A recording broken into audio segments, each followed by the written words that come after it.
கொத்து மஞ்சள் தான் அரைச்சி நித்தமும் நீராடச் சொல்லு. மீனாட்சி குங்குமத்தா நெத்தியில சூடச் சொல்லு.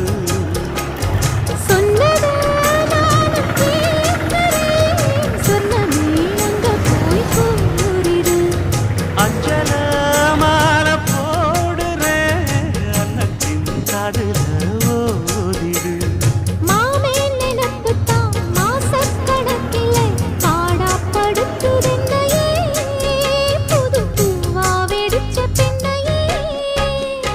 ஆலப்போல் மேலப்போல் ஆலம் விழுது போல் ஆசை நெஞ்சில் நான் இருப்பேன்.